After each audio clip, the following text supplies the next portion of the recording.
hidup ini perjalanan yang pendek, la tabqa minha illa dzikrul hasan. Yang terkenang, yang teringat, yang baki hanyalah kenangan yang baik-baik. Bila kita tengok ada saudara, kawan, sahabat, bila dia meninggal, datanglah, buka, cium. Bila sesama lelaki, perempuan jangan. Orang yang meninggal, sebutlah yang baik-baiknya saja. Tak ada gading yang tak retak, tak ada manusia yang tak bersalah apapun. Umar bin Khattab hanya mengambil tulang. Tulang itu dia garis lurus dengan pedang. Lurus, tidak ada bengkok. Selepas itu dia pesan, sampaikan tulang ini kepada Amr bin As.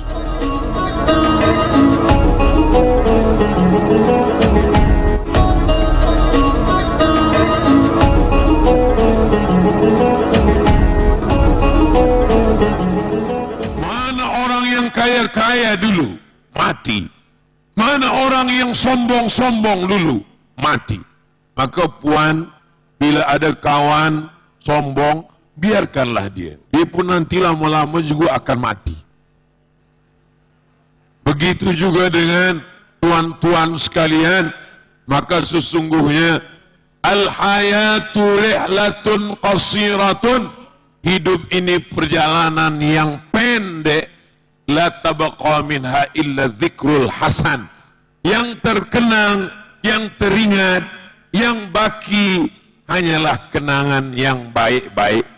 Saya ingin kalau saya mati, saudara saya dituaran, saudara saya disandakan, saudara saya di Tawau, saudara saya di Sabah, saudara saya di Semenanjung, semuanya mengenang yang baik-baik saja insyaAllah. Amin.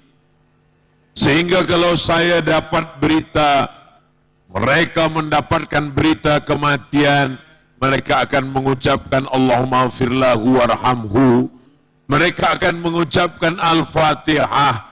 Kira-kira saya hanya nak yakinkan diri saya saja.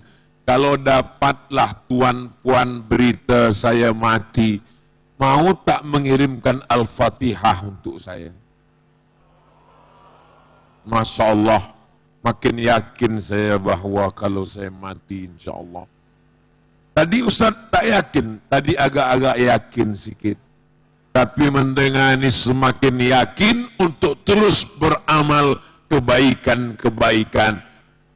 Sebelum saya kemari, saya berangkat pagi flight Kamis dari Sumatera, Riau ke KLIA 2. Dari KLIA saya menuju ke Sabah. Maka saya berfikir esok pagi saya nak berangkat dari rumah lepas subuh. Tak sempat takziah. Petang itu jam 6, rupanya ada pensyarah saya masa belajar dulu meninggal dunia. Jam 10 malam saya bawa istri saya bawa anak saya datang menengok jenazahnya, saya bacakan Yasin, saya bacakan Al-Fatihah, saya bacakan Qul Huwallah, saya bacakan Al-Falaq, saya bacakan An-Nas, saya bacakan pangkal Al-Baqarah, saya bacakan ayat kursi, saya bacakan akhir Al-Baqarah. Selepas itu saya baca Allahumma firlahu warhamhu. Selepas itu saya buka wajahnya, saya cium untuk yang terakhir kali. Bila kita tengok ada saudara, kawan, sahabat, bila dia meninggal, datanglah, buka, cium. Bila sesama lelaki, perempuan jangan. Walaupun dah meninggal. Maknanya apa? Orang ini pernah berbuat baik kepada saya. Dia pernah tunjuk ajar saya. Dia pernah buat kebaikan yang tak dapat saya balas sampai mati. Maka saya datang menengok dia sebagai penghormatan yang terakhir kali sebelum dia masuk ke dalam liang lahat. Saya sampaikan ke kawan-kawan, sampaikan ke keluarganya supaya mereka tak sakit hati, sebab hari Khamis, hari Jumat, hari Sabtu, hari Ahad Ustaz Abdul Somad pergi ke Sabah, pergi ke Kinabalu, pergi ke Tuaran, pergi ke Sandakan, pergi ke Tawau. Sampaikan kepada mereka, malam pertama, malam kedua, malam ketiga, saya tak boleh datang takziah. Semuanya akan berakhir menghadap Allah. Yang diingat, yang dikenang hanyalah kebaikan-kebaikannya saja. Makanya kata Nabi sallallahu alaihi wasallam, "Ulkuru mahasina mautakum." Orang yang meninggal, sebutlah yang baik-baiknya saja. Tak ada gading yang tak retak, tak ada manusia yang tak bersalah. Harimau mati meninggalkan belang, gajah mati meninggalkan gading, manusia mati meninggalkan hutang. Gajah mati meninggalkan gading, harimau mati meninggalkan belang, manusia mati meninggalkan kenangan yang baik. Buatlah kenangan yang baik, buatlah hati orang tertawan. Ustaz Abdul Somad, apalah kenangan Ustaz selama di Sabah? Masya Allah, tabarakallah, saya berjumpa dengan Hijaz, saya berjumpa dengan Mawi, saya berjumpa dengan orang-orang yang baik, yang rendah hati, yang tawadu, banyak kesan, banyak kenangan, banyak yang baik-baik. Itu sajalah yang akan kita ingat manakala kita menghadap Allah Subhanahu wa ta'ala. Orang baik, kalau kita kenang, kita tak tengok suku bangsanya, kita tak tengok apa agamanya. Kalau dia baik, kita akan kenang dia.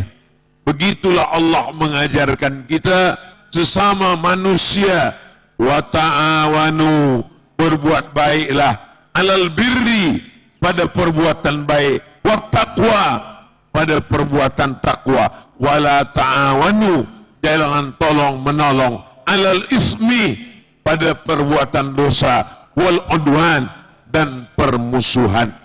Abdul Somad tidak datang setakat menyampaikan tausiah, tidak hanya setakat tabligh akbar, tidak hanya setakat menyampaikan ayat. Yang diinginkan adalah meninggalkan kenangan yang baik-baik saja.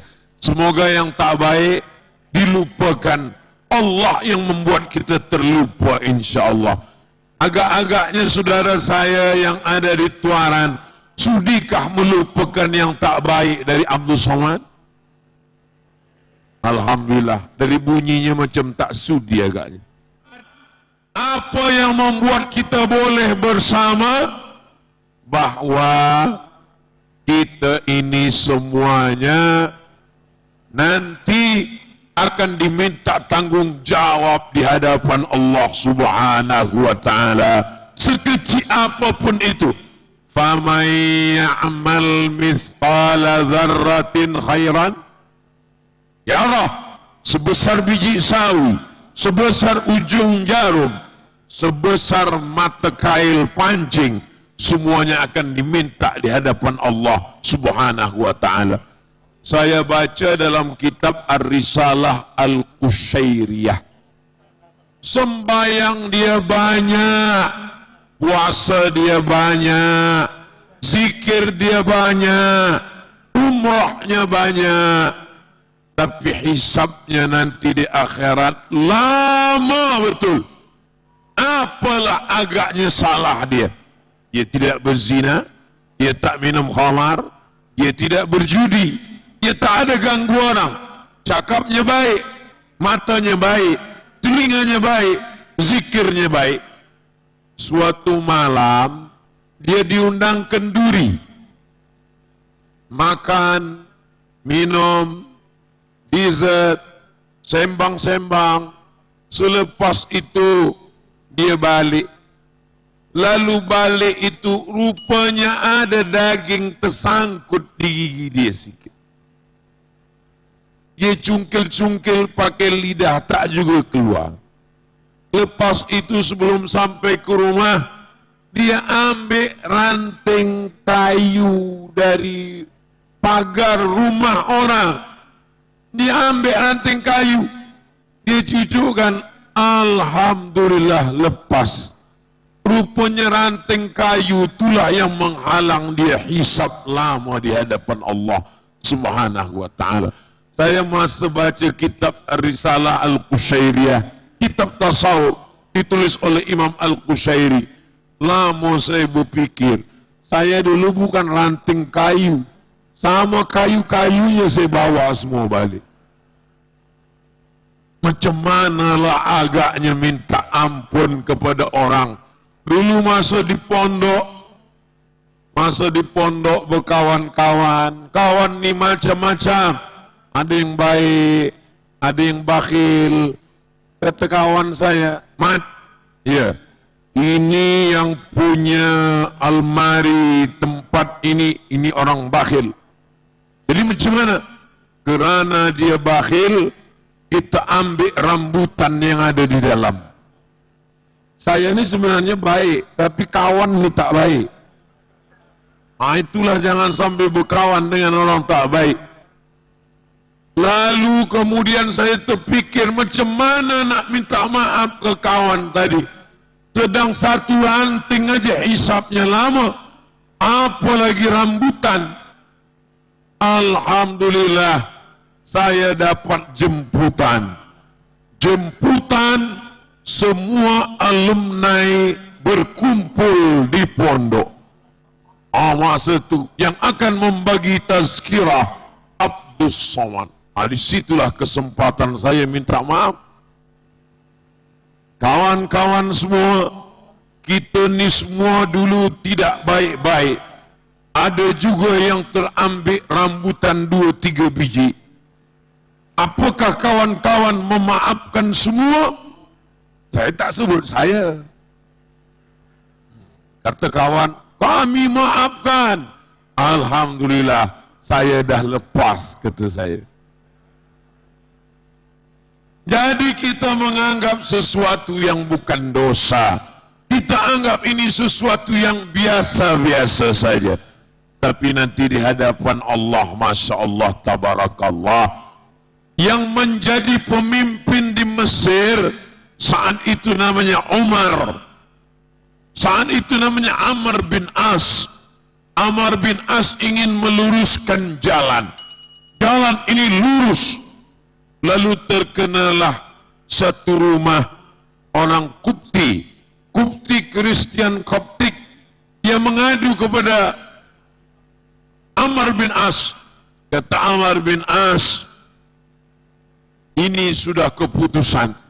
Kemudian dia mengadu kepada Umar bin Khattab yang ada di Al-Madinah Al-Munawwarah. Lalu kemudian Umar bin Khattab tidak menulis surat. Dia tidak bagi amaran apapun. Umar bin Khattab hanya mengambil tulang. Tulang itu dia garis lurus dengan pedang. Lurus, tidak ada bengkok. Selepas itu dia pesan, sampaikan tulang ini kepada Amr bin As. Amr bin As menengok tulang, ada garis yang lurus. Amr bin As pun sedar, nanti kita akan berhadapan dengan garis yang lurus di hadapan Allah Subhanahu wa ta'ala. InsyaAllah semua saudara-saudara kita bertindak lurus, bercakap lurus, sebab kita 17 kali minta ihdinas siratal mustaqim.